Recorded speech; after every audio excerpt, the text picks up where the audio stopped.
You are listening to the Archaeology Podcast Network.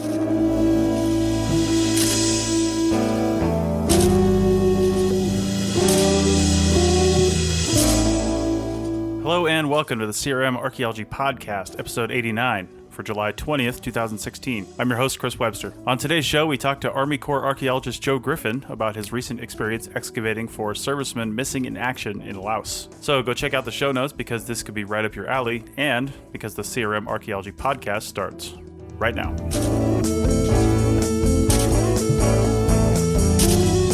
Welcome to the show, everyone. Joining me today are Sonia from Utah. Hello. Stephen in Calgary. Hi. And Doug in Scotland. Hello. And Sonia may come in and out of the conversation as her internet decides to work and not work. So, Sonia, it's good to have you for the time being. Yeah, thanks. I'll stick with you as long as I can. No problem. All right, so today's show is not strictly CRM archaeology. However, I did see this article from a friend of mine that I worked with in the past who is a CRM archaeologist, but he works for the Army Corps of Engineers in Sacramento. And his name is Joe Griffin, and we're going to talk about his recent work in Laos with a very interesting project. So, Joe, welcome to the show. Thank you. So, first off, let's just hear a little bit about yourself. How long have you been working for the Army Corps, and what'd you do before that? Okay. So I was when I finished my undergrad, I shovel bummed for several years. Went to grad school in Sacramento, and while I was there, started working at the Army Corps, where I've been for the last 7 years. So I'm a senior archaeologist with the Army Corps of Engineers, Sacramento District. Nice. Yeah. So anybody knows the Vernal, Utah project? I think we both worked on that, didn't we? Yeah. Back in Utah. In Utah. I think were you working in Alton too? The little excavation out there? Yes, I was. You were. Indeed. Yeah, Yep. We got to drive the four-wheelers. That was the high point. That was the high point.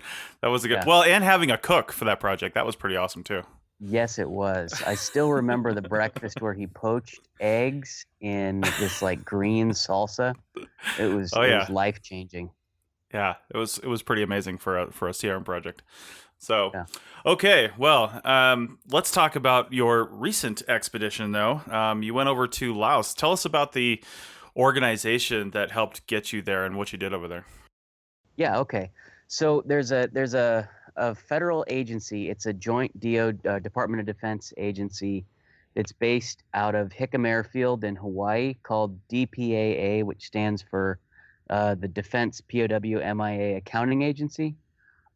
It may be more familiar to any of the physical anthropologists who are listening in as JPAC, which is the previous iteration of the agency. They have an immensely sophisticated lab on the base at Hickam, and they run missions all over the world for the recovery of missing U.S. servicemen from conflicts, mostly ranging from World War II, Korea, and the Vietnam War. There are no more MIA personnel from the Persian Gulf, the first Gulf Wars, so that's it's limited to those earlier wars. Okay. What they do is the agency runs investigations that start with the background information surrounding the loss of the individual, which is then built upon by field visits from investigators who talk to local people who might have. So, for instance, if you have a plane crash, you might send investigators into the village, talk to the old guys who may remember the plane going down, right? Or they may remember the POW camp nearby and where some of the people may have been buried. Then when you have a possible location where there might be a service member that can be potentially correlated to a loss incident, then they will send in a reconnaissance team to basically record the site in archaeological parlance, go get an idea what it looks like, make a sketch map, take some pictures, make a couple notes about what's there, and then they jump right into a recovery. And with the recoveries they're basically large-scale, really intensive excavations where they excavate 100% of the incident scene. So if there's a plane crash, I refer to plane crashes a lot because most of these incidents are plane crashes, especially in Laos, and that's what mine was. Uh, the site will have wreckage. That could be a big area too. It can be, yeah, especially when it's Yeah. a jet. Jets don't move slowly, No. or I guess some of the fancy ones do, or they're able to. But anyway, Right. Not typically in a combat situation. right? Yeah. Right, right. Yeah. Um, so they excavate the entirety of the area. So that's the organization and the general structure. Once remains are found, remains or any other kind of evidence that might reflect the presence of the service member. For instance, life support material, which is what they call life support, anything that's physically attached to the individual.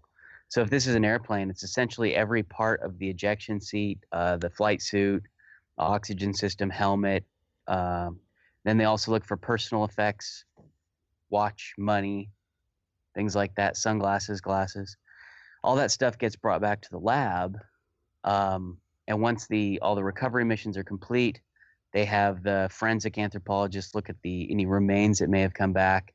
They have the basically material culture experts look at any material evidence that may have come back, and they piece together the story that way. And if they can positively identify the remains of a service member, they contact the family and repatriate the remains. What is the historical? I don't know how much you know about the past expeditions that this project has gone on, but what is the historical accuracy of the information on location? Like how often do you guys actually find evidence of the missing individual? That's a tough one to answer. I don't know exactly, but they're surprisingly good. So for most, when airplanes go down, there's always a record of it. The accuracy of exactly where it is can vary a lot. In places where a lot of airplanes went down, it can get confusing as to, which incident is related to which crash site. But they have had I'd say relatively good success given the almost needle in a haystack nature of what you're looking for. I think they're given quotas, and I think they recover probably it's in the hundreds of individuals every year. Wow. Now those aren't I should say identify. That's not necessarily all from overseas missions. Some of those are unidentified soldiers who are identified with DNA. They've had a program where remains are repatriated unilaterally from North Korea, from the Korean War. So they often get, lots of remains that way, which they're then able to identify. Real quick on the DNA. Yeah. How do they identify via DNA from somebody from Vietnam or Korean War? Do they have like past blood samples or something like that? Good question. What they use is they use mitochondrial DNA, Oh, which, okay. as you know, is passed through the matriline. So anyone who is a matrilineal relative of the missing person will be a match. Now, so will, thousands of other people, which is why it's important that they're able to use the mitochondrial DNA because of the nature of the investigation, where they can limit the number of possible people it could be. Yeah. Have you ever found any decedent on site that was not the missing individual?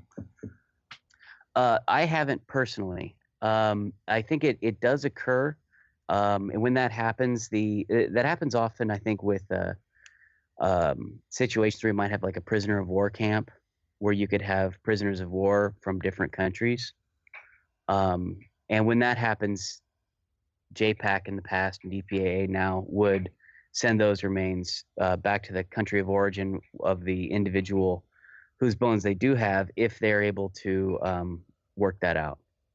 But their priority is always the Americans. Of course, of course. So at what point do you stop when you've actually got firm identification that the American was recovered? You either stop when you stop when you've completely run out of the potential to find more. So if you can imagine, they do the typical excavation that's conducted is kind of an ever expanding block excavation. And as you're digging, you note whether you're encountering potential material evidence, life support material, or possible bone or osseous material. And when you get to a point where you stop finding that kind of thing, you stop digging. But so that usually means they excavate the entire incident. They don't actually start doing, well, typically they don't do the forensic analyses until they have finished all the excavations, because it's more cost effective to analyze everything at once rather than analyzing it as it comes in out of the field. The missions are usually only 30 days to 45 days in the field, so they don't generally cover the entirety of the site in that period of time. Does that answer your question? Yeah, it does. Thank you. You know, you mentioned, Joe, starting from a point and have the ever expanding block excavation. How do you? I know you guys have information that says, okay, let's go dig here. But when you actually get to the site, do you start with some sort of testing, like shovel testing or test units or trenching or something like that, or you just open up a unit where somebody decided this is where you should open up a unit and start expanding from there? It's situationally dependent. There are some situations where they will do a form of limited testing, but often they basically jump right into recovery. The site where I was working, I was actually, I think mine was the fourth recovery mission to go to that site. So quite a bit of the site had already been excavated. Now, when I got there, I actually did a small program of test units to explore another area that seemed likely where there might be more material, and I actually did find stuff on that during that exercise and opened up, another set of units that were discontiguous from the main block. But generally, they just expand out. It's a real, kind of a blunt force approach to excavation, because they're not sampling at all. They're going for 100%. Okay. And yeah, that brings up another question that was related somewhat to what Sony was asking. I was wondering, if you're going for 100%, it seems likely that you might find other historic artifacts from the local area and prehistoric artifacts. What do you guys do with coordination with local government regarding those sorts of finds? Effectively nothing. So that does happen. It's very rare. Well, I shouldn't say it's rare. The prehistoric side is less common, because you're probably more likely to, if you're conducting like a historical archaeological excavation somewhere, you're more likely to encounter prehistoric material there, because you're probably in a location where you have environmental variables that are good for living, right? You might be near a water source or something like that. Yeah, good But point. if you're in a location where an airplane crashed, it's really it's pretty random. So it's infrequent. Obviously the people conducting excavations are archaeologists, and so they're interested in that kind of thing, and generally they will record in whatever detail they can the find, but it's not collected, and it's not usually brought back to the lab. From the stories I've heard in Europe, when they're working in Europe looking for World War II remains, Mm-hmm. it's a little more common. And in that sort of situation, if you're a reasonable archaeologist, you can get the idea that if you're looking for the remains of someone who died in the 40s and you come across an Iron Age feature, you're probably deeper than you need to be to find the missing service member. Right. And you can just stop. In terms of historic artifacts, especially in Laos and Vietnam, where these were intense war zones, there's humongous amounts of material from the war that may not be related to your event. In the case of my site, there wasn't much in the way of evidence of ground battles specifically where I was, but one of my colleagues whose site I went to visit, was a helicopter crash that was near a CIA landing zone that had been the spot of intensive fighting. And so there was munitions and clothing and gear and stuff all over the place, which made it a little bit more difficult to narrow down, what's related to the crash and what's not. Mm-hmm. Is mostly, if you're thinking about it in terms of like component separation, like you would doing normal archaeology, you have more than one component that you're looking for. Makes the archaeology pretty simple when the only component is a plane crash. It's very distinctive, and it's easy to keep it separate. So what do you use as your stopping point for units? We often go 2 sterile levels or something. Is it really just, okay, I'm just actually too deep to actually find anything? A metal detector. Oh, really? Okay. Yeah. That makes sense. Planes are made of metal. Yeah. So basically, what you do is you get an idea of how deep the incident is. You can get an idea if there's topographic variability. You can have a bit of soil deposition that's occurred since, say the 60s. And so the depths are going to vary a little bit across the site, but not dramatically, and they're usually relatively shallow. So you kind of get a sense for how deep the material tends to be, and then at the end of every unit, you sweep it with a metal detector. The teams all have an EOD technician. My site actually had 3 EOD technicians, and they have to sweep all the units before you go into them to make sure that you're not going to be hitting unexploded ordnance with your shovels, for instance. Right. But then they can also use those same metal detectors to sweep the bottom of the unit to determine whether you are at the base of the incident. Mm-hmm.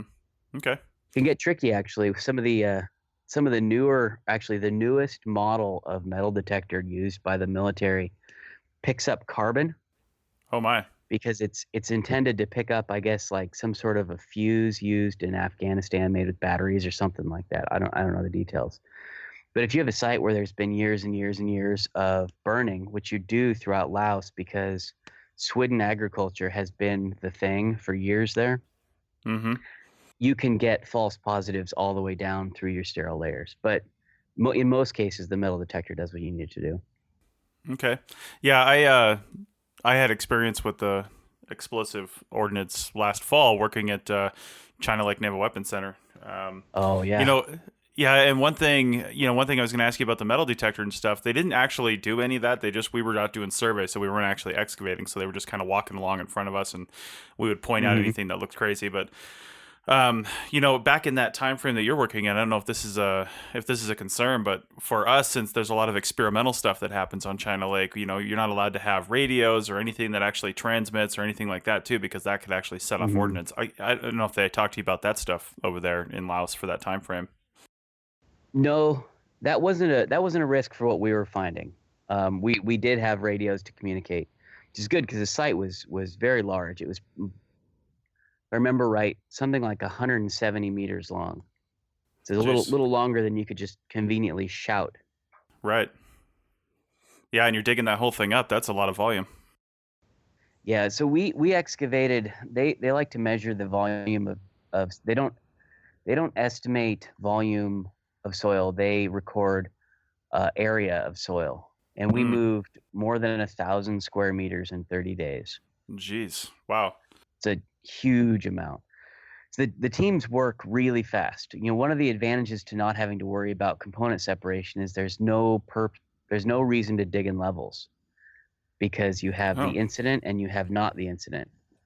So you dig all the way down to the bottom of the unit. You open 4 meter by 4 meter units, and you have a crew of enlisted guys just moving dirt. Wow. Where it's screened, and it moves really fast. Well, we're going to get more into that question, because I did have some question about the multidisciplinary management of that sort of thing. But we're going to take a break real quick and check out this business tip from Christopher Dorr at Heritage Business International and go check out their website. The link is usually in the show notes, and we'll be back in just a few seconds. Hi, everyone. This is Christopher Dorr with Heritage Business International, and here's this week's Heritage Business tip from the archive. This week, we look at incentivizing performance. Many heritage professionals aren't motivated by money. To incentivize performance, figure out what they really want. A week off to write, a trip to a conference, a chance to take a class or seminar, work at home flexibility. Bonuses are important, but make them the right kind of bonuses to recognize their contribution, ramp up performance, and build loyalty. To receive our most up-to-date Heritage Business tips, you can subscribe to our free weekly email at heritagebusiness.org. Until next time, this is Christopher Dorr.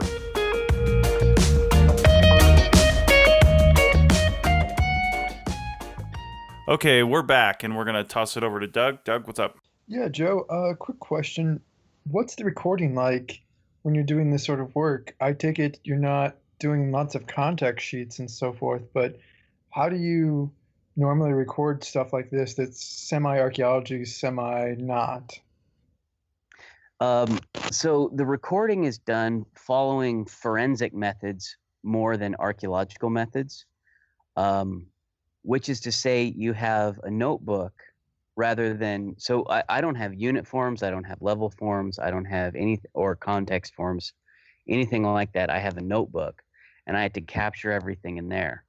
Now, typically when you see those crime shows, you know, where someone's a forensics person standing there over the body and like saying stuff into a recorder, writing it down, that's how they want it to be. They want it presented in a narrative format in the notebook, which is, and actually at the end of it all, in addition to the report being peer reviewed, your notebook is peer reviewed. There is strict limitations on what you're allowed to change. You can't cross anything out. You can't go back and change anything because it's all being treated as though it was evidence. So when you write something down, if you write something down wrong, you have to put a single strike through it so it's still legible, initial it, and then write why you changed what you wrote. So essentially what that comes down to is I'm thinking in terms of normal paperwork, but writing it in a notebook. Now, in terms of components, as I mentioned, there is just the one. So the context is less important than it might be somewhere where you want to get an idea about different, say, activity areas or different occupations or something like that. So what I'm typically recording is, for each unit, the depth of the unit, of course, the location of the unit, and generally what came out of it in terms of material evidence, life support, and possible osseous material. So the notes are relatively limited, which is somewhat necessary because I'm also the only person out there taking notes. The team is comprised of one military officer, a number of non-commissioned officers, which is to say senior enlisted guys, and me. I'm the only archaeologist out there. At any given time, I'm running between 2 and 4 4x4 meter units, which are moving really fast. So I'm literally running around the site, taking notes, getting out the total station, laying out more units. So it's, you know, the note taking was limited to the general characteristics of the excavation units, characteristics of the site, use of the site, modern use of the site, etc., vegetation, depositional regime, this kind of thing. And of course, my survey notes. When you're doing all that recording and your final report, do you mainly your final report just about what you recovered and if you recovered human remains, or does it go beyond that to discuss maybe the quality of the human remains, or I'm assuming most people would have died in the crash, but do you do any sort of analysis beyond that to sort of, you know, determine cause of death or anything like that, or is it just simply getting back human remains? So all the analysis of the remains is done at the lab. Their lab is a certified forensics laboratory. So they have very exacting standards and qualifications that they require for all the analysis that they do. And none of it is allowed to occur in the field.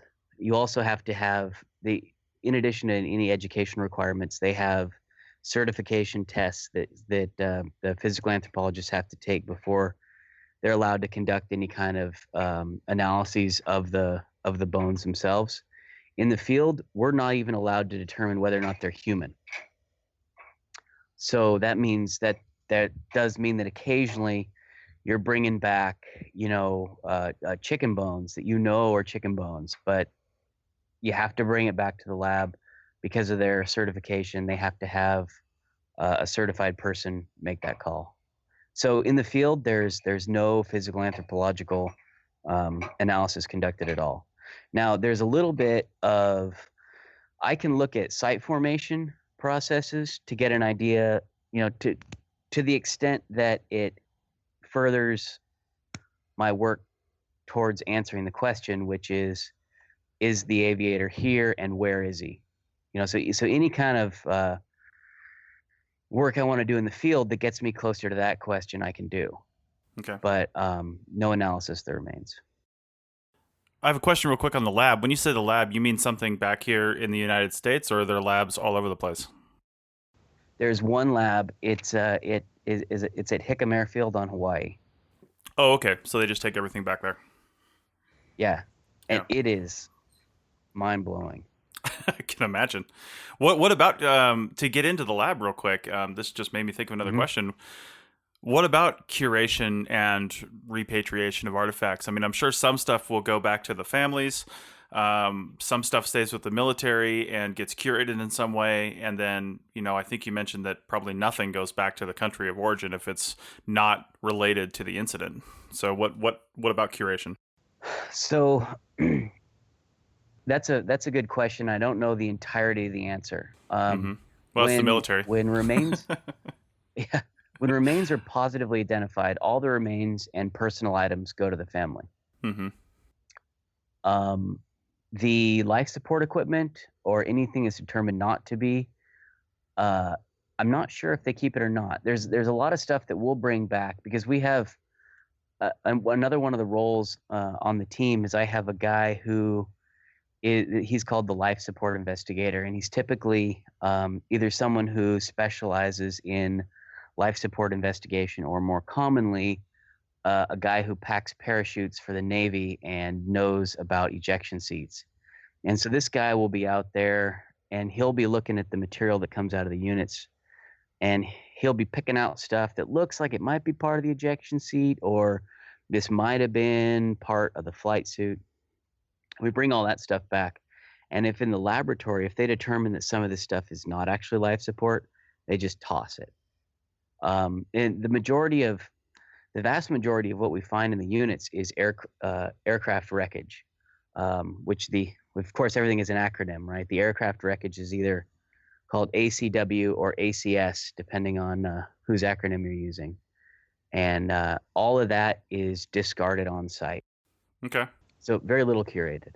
Okay. Go ahead, Doug. So why is it the life support stuff is taken back and examined, whereas the other stuff is disregarded? Because the life support is attached to the person. And the goal of the excavation is only the person. So if you can imagine an ejection seat in an aircraft, if you eject out of the aircraft, you take that seat with you. All of it pops out, right? So if you have a crash and there's no ejection seat or no ejection seat components, it's possible that the aviator ejected. If you have a crash and you have ejection seat components, that means he didn't. So that's evidence that suggests the individual's there. Okay, well, I've got a question related to some of the other people you had working with you there. So this is a DoD project, and you said you had other people working that are servicemen and women that are there to help you kind of just excavate in a rapid fashion. So is everyone paid to be there? Are there volunteers that work on this, or where's the funding come from? Everybody's paid to be there, and the funding comes from you and me. That's what I figured. It's taxpayer funded, obviously. Yeah. Okay. They're all active duty military. Mm-hmm. And then we have a workforce of local villagers who are working for us as well. Okay. But the bulk of the team is our active duty military guys, and this is this is work for them, and it is work. Imagine. We were there 30 days. We worked 28 of the days, Mm-hmm. and they're working hard physical labor all day. Yeah. Are the families notified that a team is going out to a location where their ancestor possibly died on site? Yeah, they are if they ask. So the Okay. DPAA will contact the families after they've positively identified someone. But a lot of these families are in active communication with the agency already. Mm-hmm. So depends on the family, but a lot of them are very involved. Keep up on when the excavations are going out to the different locations, and stay involved in the process, because all the information that we produce it's all government data, and government data is all accessible under the Freedom of Information Act. Mm-hmm. They can get any of the information. They can get my site report. They can get my notebook if they want. There have been occasions where family members will volunteer. So I guess there is an occasion where you might have a volunteer. I'm not sure how things work in terms of the expenses of the volunteer, but you will sometimes have a crew member who is related to the missing individual. That wasn't the case on the site where I went to work. Mm-hmm. Yeah, I suppose if you're hiring locals to help out, if somebody wanted to pay their expense to get over there and stay there, that there's no reason they couldn't either get hired almost as a local or volunteer on there in the same fashion. Well, kinda. I mean, the logistics of it, the site where we're working was at near the top of a mountain. And so the local workers had set up, they had, hiked up and built themselves a camp up there. We were staying down in the valley below, and we would commute every day in helicopters. Oh, wow. And blade hours are really expensive. So they wouldn't put anybody in a helicopter who they didn't need to have in that helicopter. How many sites do you still have to investigate, or how many incidents? Like, I imagine you guys have gone through quite a few. Could you tell us how many of the projects is actually investigated, and how many possible ones there might be in the future, assuming no more wars requiring lots of body recovery? Well, in modern wars, they have much better means of locating people, and so we tend to have a lot fewer MIAs nowadays, and they're more easily recovered. But in terms of the existing ones, first off, it's not my agency that does it, so I don't have a lot of the the full background information on this. But I can say that there are still hundreds of outstanding missing people in Laos, hundreds more in Vietnam, hundreds more in Cambodia, and a few in China, just from the the Vietnam War. I'm doing air quotes because obviously it was not just in Vietnam. Right. The DPAA website, I don't have it in front of me, but they have good information on how many people are missing, how many are in a status that they consider to be potentially recoverable, which is going to be basically someone who they could potentially send out missions to try and recover. And then a small fraction of those are classified as what they call unrecoverable. And these are cases where they have exhausted every lead. They've probably done at least, they've probably excavated at least one site in its entirety, found nothing, and have determined that they're out of options to find this person, and they're in an unrecoverable state. But there are literally hundreds more who are not in that category. Sonia, did you have a question that wasn't answered by the previous discussion? Because he kind of got into it a little bit. He did talk a little bit about it. Most of my question was regarding a statement saying the tech or the equipment that's on site is just discarded on site. And that kind of, as someone who's had security clearance in the past, I wondered about the technology itself. Nowadays, that tech has to be recovered. I mean, there have been incidents where field teams have been or soldiers have been attacked in the field. One of their Humvees becomes disabled, and they can't leave. They can't see cover because they have to protect that technology. So in a situation like this, if, say, I guess the new, I think it's an F-35, if one of those goes down in the middle of the jungle somewhere, do we have to wait until the war is over before the MIA is investigated? That would make sense, but what, would you still abandon that technology on site, or would you recover it and destroy it back in the U.S. or on a designated facility? I couldn't say. That would be, I mean, if it's in an active war zone, that wouldn't be the kind of thing where DPAA would be involved. And those aren't, I mean, this is Vietnam War era stuff, so there's no concern about that technology. I think the only potential concern would be with ordnance, and the vast majority of that has already been salvaged. Okay. So what are the most recent MIA excavations that are being done? Like, which wars, how recent are they? Do they go back 20 years, 25 years, 40 years? To the best of my knowledge, the most recent ones that they're working on right now are from the Vietnam War conflict. Okay. As I alluded to earlier, all the MIAs from Desert Storm and Desert Shield have been accounted for by now. Right. And obviously it makes sense that we wouldn't go out hunting for people in Afghanistan or Iraq if those areas are still subject to battle situations. We wouldn't want to send you guys out there for that. I'm just curious about they send people out, but they send very different people. Yeah, I'm sure. Possibly some of the same guys, but not me. So basically what you're saying is the equipment is declassified if you're abandoning it on site. If it's not declassified, then you will probably collect it and destroy it on an American base somewhere. Yeah, I'll put it this way. On my site, there was nothing to worry about in that in that sense. I suspect that if there are situations where that sort of thing would remain an issue, I wouldn't have been told about it. Okay, that Sounds probably good. makes sense. Thank you. Unless that was my site. But most of the covert activities, and I mean certainly the technology from the mid to late 1960s is not sensitive any longer. And most of the covert activities that were undertaken by the CIA were declassified, I want to say, in the 90s.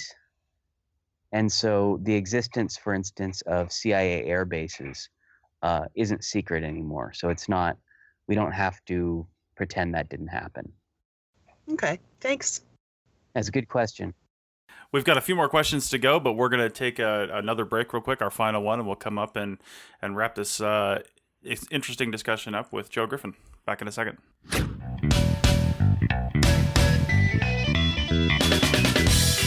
Women in Archaeology is a show about archaeology by the women of archaeology. An alternating panel of women archaeologists discuss the issues in archaeology that impact professionals and the public every day. Check out Women in Archaeology for a different perspective on the past today at www.archaeologypodcastnetwork.com/WIA. Now let's get back to the show.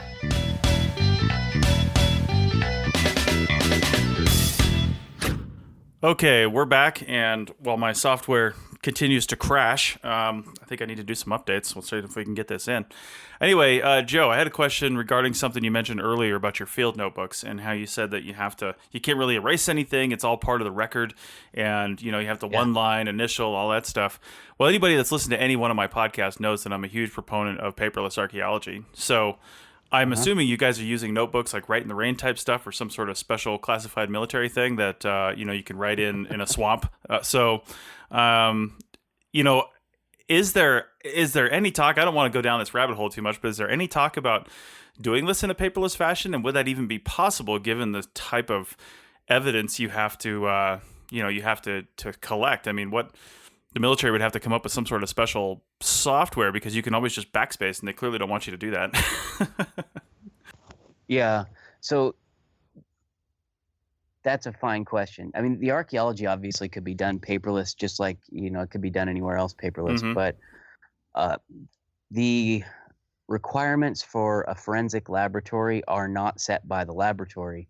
I'm not actually sure who sets them, but that would be, I would suspect, a slow process to do. Now, I don't think it's beyond the limits of software to make a program where you can't delete. It seems like a pretty easy lift for a programmer, but they're at least as far as I know, they're not doing that right now. Yeah, we just used Write in the Rain notebooks. Okay. Yeah, you're right. I could see how that could be done. You just have to alter text, but not alter it, but single strike through or something like that, and digitally assign your initials and things. Yeah, like the way track changes works in Microsoft Word. Exactly. You can't turn it off. Something like that. Yeah, that's a good analogy actually, right there. Just track changes is permanently turned on. Yeah. Track changes with comments. Actually, I think that would actually just work. It's already done. Thanks, Microsoft. So okay. So another question as we're wrapping up here, what about the tell us a little more about the multidisciplinary management, because the article we read, and I think you've mentioned this once or twice, you were the only archaeologist out there. How many people did you have working on this project with the people you guys brought and the locals? Like what was the size of the crew? So there was me, 18 active duty military guys, and then the number of local workers would vary, but between about 40 and 60. Okay. So, at the most 80 people. Wow, that's phenomenal. And you were the lead person in charge, or was there a military person in charge? So the leadership is structured with kind of 3 people in charge. So there's me, I'm the recovery leader. I'm in charge of everything that goes on the site. They're not allowed to do anything on site when I'm not there, because I can't keep track of it, because I'm also the only person keeping track of stuff. Mm-hmm. So I'm directing the excavation completely. In charge of the team is a team leader he's a military officer, and he's in charge of basically everything else, all the logistics, everything that occurs off the site. And in the case of emergency, as came up one day, he's in charge of what goes on the site also. And then kind of below him and me is the team sergeant, who's the senior enlisted guy who works kind of as the crew chief.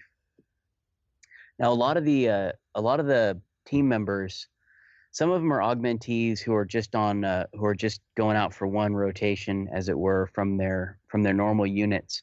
But a number of them work for DPAA as their primary MOS and are really good.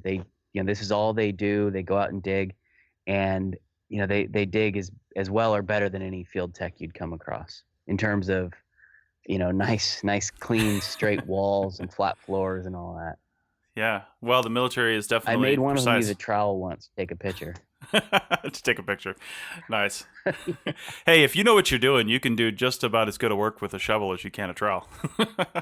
Right. Yeah. Yeah, exactly. There's some pretty good shovel technicians out there. Use the coarsest tool possible, right? That's what Jesse Jennings said. Exactly. This leads into something we were talking about over the break, but you said some of those service members are, this is their MOS, this is what they do, this is their specialty. Mm-hmm. How do the others, do they just volunteer for this? Is this something the military puts out and says, hey, we've got this kind of thing going on, volunteer for this if you want to, and then they get a temporary relief from their duties, or do you know how that works? They volunteer for it, and then their unit sends them. Okay. So sometimes it's used as a reward for a high performing member of the unit, and sometimes it's used to, get that guy out for a couple of months. Right. On my team, I mean, every single one of these guys was absolutely fantastic. Mm-hmm. Awesome. So and just on that note, for the crew members, I think doing this work has a little more meaning for them. It's a very meaningful job to begin with, obviously, because we're kind of fulfilling the promise it's made to service members that they won't be left behind, like that their country will continue to try and to bring them back.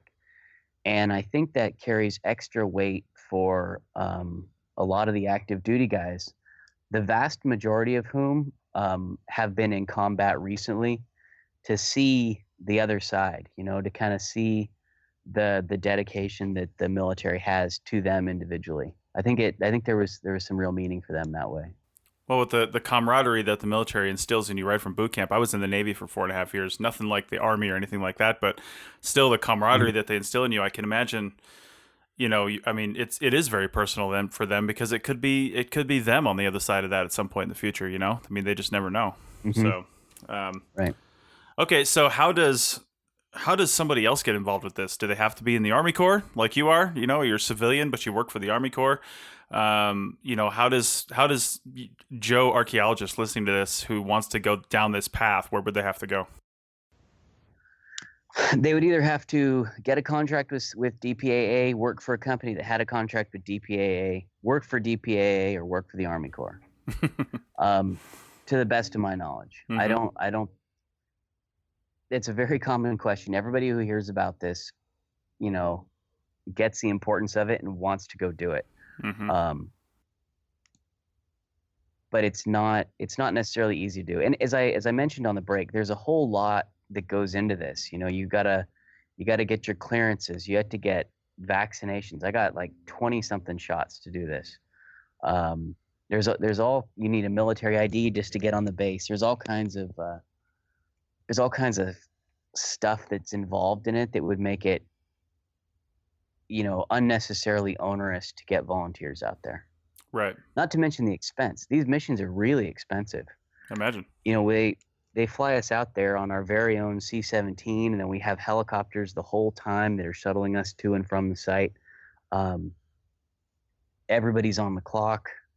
You're paying for all the Lao workers. You're paying the government for access to the land. You're paying the landowner. I mean, these are really expensive operations. And there's not a lot of room to just kind of bring folks on. Sounds like a typical West Coast CRM archaeology project. We like to make the East Coasters feel bad. Yeah, well, certainly in the sense that people on the West Coast are paid better. Right, yeah. Yeah. So anyway, we've got a few more questions, but Doug, go ahead.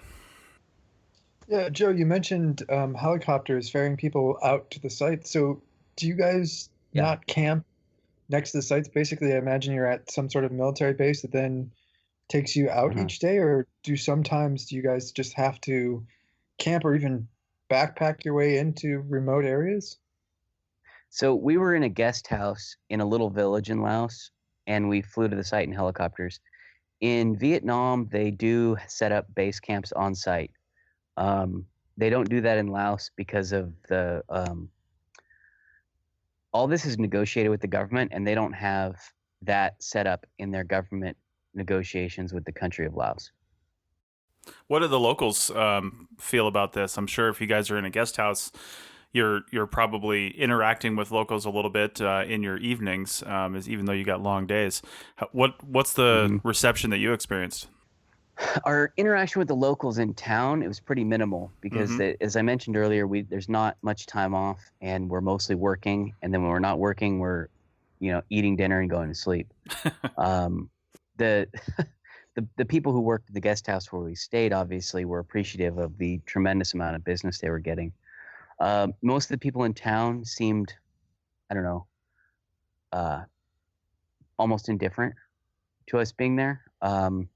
Although in the country of Laos, the hangover from the war is still very present, and it wouldn't be unexpected to have stronger reactions from people, but you don't typically get it. The workers on site were different. So, ethnically different. We're in a different elevation, different group of people. Where we're staying with lowland Lao people in a lowland Lao village. Up in the mountains, we were with our workers were ethnically Hmong. So they speak a different language than the people down low. There's not as much interaction. They're agricultural. It's like a different world on the mountain than it was down at the guest house. So when you're up on the mountain and you've got those locals, I imagine when you're working in such a jungle environment, the locals always know way more than you guys know, right? So do you ever get any local informants while you were out there this last time saying, hey, you're digging here, but just over that hill I saw a plane crash or something over that way. Did you have any of that when you were there? Absolutely. Yeah. Not as much while I was there, but on previous missions they had. Mm-hmm. Probably good source material for future missions, huh? Yeah, that's when they do the initial investigations, that's what they're doing. And we're encouraged on our investigations to talk with the local villagers through our interpreters to learn, what we can about the site if there's anyone who has any direct knowledge of it. Okay. And there was a little bit of that. Now well, go ahead. We'll carry on. No, go ahead. This is good. I like to I like to digress and ramble. That's fine. Yeah, we're nearing the end of this. We've only got about 5 or 6 minutes left. So, while we're talking about this, I saw on that article that there are 17 more planned month-long missions throughout Southeast Asia this year. Are you going on any more, or are you planning on going any more in the future, maybe beyond this year? Absolutely. Okay. Absolutely. We don't. The schedule of other missions isn't out yet. The first Vietnam mission is going to head out in several months. They only run missions during the dry season. It's a wet season right now, so there's no missions going on in Southeast Asia at the moment. So they'll kind of like run through our winter. Okay. So I don't know when, but I'm hoping to get out on at least 1 or 2 more this year. Nice. Okay. Awesome. Steven, go ahead. Yeah. So it seems like the data recording and field methods and everything is a lot more forensically oriented than what we traditionally do in CRM. So how do you find that this your experience doing this has influenced the way that you do archaeology in a CRM setting in your day job? No. Why is that? It's very different than, the way I look at it, when you're doing any kind of archaeology at any stage in your investigation, you're answering a question. If you're not answering a question, you're wasting your time. Whether that's at the very early stages where your question is, are there any potential resources that are going to be impacted by this project, right? Or is there data potential in these resources? Or are these important to the tribes? And then the question of data recovery, you're answering specific questions. The questions that we're answering in Laos are fundamentally different. The question is this incident related to this particular loss? And then the second question is the individual here? So the methods are very different. The situation's very different. I get if there's anything that would influence it, it would be it's made very clear that you can do archaeology, and this is somewhat anathema to the way at least CRM archaeology is done in the States, but not necessarily academic archaeology, especially overseas. You can do archaeology, and you can do really good archaeology with a lot of your labor force not being archaeologists. We think of, in the States at least, I know a number of the people on the call are not in the United States. In CRM context, we think, everybody out there is an archaeologist and kind of self-identifies that way. And I think it's possible to do good work without that same kind of structure. But other than that, it's I don't think it colored how I do archaeology. I certainly am not going to switch to a notebook without forms at home. Nice. I actually found myself formatting my notebook as though it were level forms and site forms anyway. I imagine. You do what you know, right? Yep. Right. Yeah. You do what you know and how it works. Nice. What's in Laos in particular, since that's where your experience with this is so far? What's the local archaeological situation? Are there local? I mean, do they have a CRM type thing in Laos, or local universities with archaeologists or anything like that are interested in what you guys are doing? That's a kind of a two-part question. The first part is I don't know, and the second part is also I don't know. Okay. I don't know what the state of Laotian archaeology is. I think it's probably not very well advanced. Archaeology is in a kind of a bourgeois pursuit in a way, and Laos is among the poorest countries in the world. The vast majority of the population's, not educated. A lot of people aren't literate, and it's also just the concept of doing archaeology in Laos would be very dangerous. Wow. So we are completely out of time, but it sounds like we could really dive more into this. So maybe, Joe, once you go on another expedition over there, maybe Laos, maybe another country, we can have you back on to talk some more about your experiences there. Sounds good. All right. Thanks a lot, Joe, and we'll see you guys next time on the CRM Archaeology Podcast.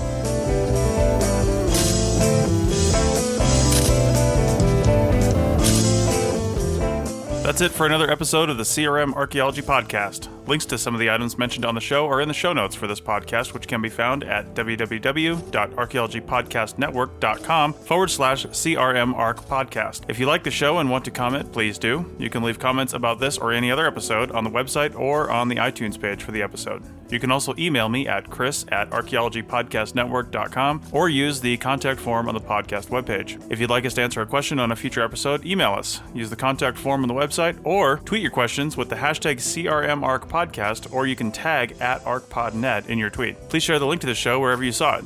If you share CRM archaeology related items on Twitter or Facebook or anywhere else for that matter, be sure to use the hashtag CRMArc so the community can see and comment. If you'd like to subscribe to this podcast, you can do so on iTunes or on Stitcher Radio. You can also type the name of the podcast into your favorite podcasting app and subscribe that way. Don't forget to go over to iTunes and leave a review of the show. It helps us get noticed so more people can find our podcast and benefit from the content.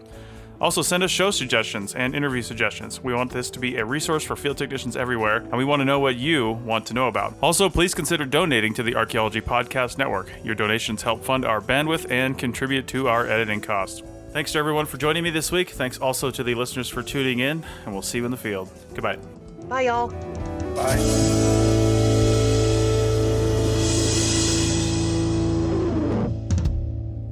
This show is produced by Chris Webster and Tristan Boyle, and was edited by Chris Webster. This has been a presentation of the Archaeology Podcast Network. Visit us on the web for show notes and other podcasts at www.archaeologypodcastnetwork.com. Contact us at chris@archaeologypodcastnetwork.com. Thanks again for listening to this episode and for supporting the Archaeology Podcast Network. If you want these shows to keep going, consider becoming a member for just $7.99 US a month. That's cheaper than a venti quad eggnog latte. Go to arcpodnet.com/members for more info.